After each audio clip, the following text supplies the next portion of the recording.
بسم الله الرحمن الرحيم. صاحبي هالكسر هذا مركلة إيا حلقتين اللباد وآن أقعد لأنه سيدي أد أصميسان لهيد عادة عصب كسر هذا مركلة جنال كينان سومالي أصل صاحبي waxaan ka codsanayaa in aad channelka garab istaagtaan oo share-ta iyo like-ta iyo subscribe-ta aad ku taageertaan si ay annagana dhiirigelin noogu noqoto. Marka casharkeeni xalay ama aan soo gelinay waxa uu xalqadii koowaad hal qodob ayaan ku sheegnay qodobada micnaha waxyaalaha si aad caado u samaysatid ka kalmeynaya. Marka waxay ahayd si aad caado u samaysatid horta ku bilow caadooyin fudud, waxyaalo fudud ku bilow, wax adag marka hore ha ku bilaabin. Marka waxaan ku dareynaa marka laba qodob oo kale oo ay tahay muhiim si caado cusub oo wanaagsan aad u samaysatid. Qodobka labaad, qodobkii xalay aan ka hadalnay, qodobka labaad wuxuu noqonayaa marka aad caado bilaabaysid waxaad siyaabo yaryar u qaybi, small chunks ama small blocks u qaybi. Tusaale caadada markii aad bilaabaysid 100% inaad perfect ku noqotid ha isku day. waxaad ku bilaabaysaa 1% ama 100% hal inaad samaysid oo aad tusaale 100% waxaad rabtaa goolkaagu wuxuu yahay inaad 100 push up aad samaysid. Marka maanta waxaad ku bilowdaa tusaale 5 oo kale, 5 push up inaad samaysid oo in muddo joogtaysid ku bilow. macnaha 1% oo aad maanta ku guuleysatay wuxuu ku horseedayaa niyadaada iyo energy-gaagu kor u qaadayaa. marka tamar cusub aad ka helaysaa, momentum-kaaga ama awoodda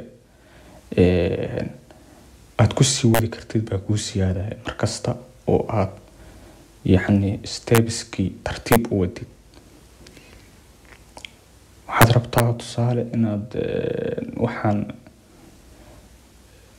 arrintan la dhaho maxaan ku raada qalwada ama meditationka waxay dhahaan inaad kaliga gooni iskula sheekaysatid. qofku waa lagama maarmaan inuu lahaado waqti u gooniya oo nafsadiisa la sheekaysto oo uu ogaado maxaa iga qaldan, maxay tahay inaan higsado. haddii aad maanta oo dhan buuq ku jirtid, bulshada iskaga dhex jirtid, telefoonkaaga la sheekaysatid, waxaad weynaysaa jaanis ama waqti aad naftaada siisid oo aad horta heerkeed joogtaa, xaggee maraysaa, maxaan higsanaya. marka waa lagama maarmaan waqti inaad u heshid. arrintaasina caadooyinka la samaystay ka mid tahay arrinta meditationka iyo in qofku qalwo ama isla sheekaysi naftiisa uu gooni ula baxo. lama rabo bulshada dhexdeeda inaad maqana jooga noqotid. isla sheekaysiga nafta kama wadno inaad bulshada dhexdeeda ka noqotid maqana jooga adoo dadkii la jooga inaad baxdid ma aha. waxaan ka hadlaynaa meel gooniya tag oo degan, qalin iyo buuq qaado ama iska aamus hadaad doontid, waxbaa samaynin, laakiin maskaxiyan inaad u shaqaysid adoo nafsadaada dib u fiirinaya.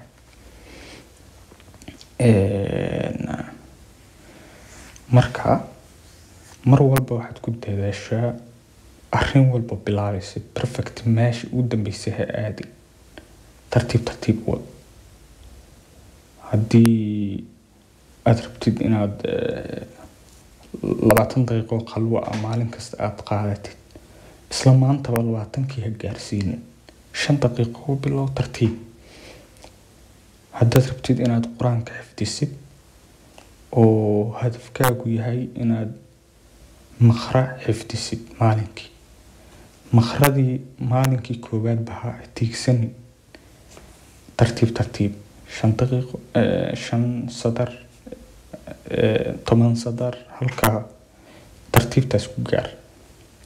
waa qodobka koowaad macnaha inaad wixii meeshii hadafkii aad tiigsanaysid inaad small chunks ama small parts u qaybisid arinta labaad ama qodobka saddexaad wuxuu yahay get back on track quickly waxaa laga yaabaa in markaad caado samaysanaysid markaad bilowdidba oo 2 maalin aad arrin samaysid inaad yani u gambisid aad dhici karta marka arrintaas arrin xun ma ahan waa waxa dadku markay caado samaysanayaan qof kasta ku imaada laakiin maxaa la isku dhaafay treenka inaad isla markiiba soo raacdo iyo inaad muddo dheer يعني مقناطه وهرد دير كشي halkaas way meesha ay tahay maxsuulka meesha lagu kala duwan yahay yani dadka aadka u fiican ee caada samaysiga ku fiican ee ama xitaa gool inuu qofku higsado oo meel higsado oo horumar tiigsado waxay ku kala duwan yihiin qofna markuu fashilmo muddo dheer ayuu fashilkaasi la tagaa naftiisa qofna isla markiiba naftiisu soo celiya marka dib uu qaladkiisa u saxaa marka arinta ugu hortagi karta arintaas waxay tahay waa in ay ku degsan tahay mar walba fashil adoo rajaynin yani fashil ay u imaan doona iska dhaadhicin laakiin waa inay ku sii diyaarsan tahay dhammaan waxyaalaha ka hor imaan doona meelaha naftaada u jilicsan tahay ee inaad ilaa waad soo tijaabisay marar badan oo go'aan qaadatay oo aad haddana u gambisay aad aragtay jimaad gashay 2 habeen 3 habeen aad aaday oo aad u gambisay marka waad ogtaa meelaha ka daciifsan tahay si aadan muslimka godka 2 mar lagama qanina la dhahay si aan 2 mar marka laga qaniinin arintaas oo kale kugu imaan waxyaalaha naftaada u jilicsan tahay waa in ku si balan garaysan oo yani ku fashili kara iyo farsamooyinkii aad uga hortagi lahayd arinta kale muhiimka waxay tahay oo isla qodobkan ku dhex jirta be consistent yani waxaad ahaataa qof mar walba wixii joogteeya not perfect يعني waxyaalaha fashilka noo sii ragaadiya ama noo horseeda waxa kamid ah qofku wuxuu rabaa waxaan ama ku noqonayaa master يعني perfect ama ku noqonayaa ama isla markiiba يعني jiman bilaabay bishaan hadii murqawa weyn iga imaan waayaan ama jirkaygu dhismi waayo may arintan aniga la igu talagelin u leeyahay quraankii xifdiskiisii uu bilaabay bilowday uu ku adkaaday wuxuu leeyahay aniga shaytaan waa weyn ay jira may ama wuxuu leeyahay mashquulkiga aad u fara badan markaan time helo ayaan arintaas bilaabi doonaa ma jirto sideedaba perfect time waqti yani the best oo qofku uu sugaya ma jiro adduunyada mashquulkeedu maalin walba ku sii siyaadaya marka waxa aad bilowday joogtay sirtu halkaas joogtay ha isku dayin inaad perfect ku noqoto perfect waa inta time ee aad ku spendis garaysid yani waqtiga aad gelisid ayaa noqon doona maxsuulka shaygaas natiijada aad ka gaartid waxay ku xiran tahay waqtiga iyo focuska iyo juhdiga aad gelisay. Marka ha ahaato waqtiga ugu yar. Soomaalidu waxay ku maamaahi jireen wow Qur'aan iyo waa bari yaa badan. Waxa la isku raacay waa bari yaa badan. Yacni maalin walba haddaad hal xaraf dhigatid maalin unbaad Qur'aanka dhammayn firin maalin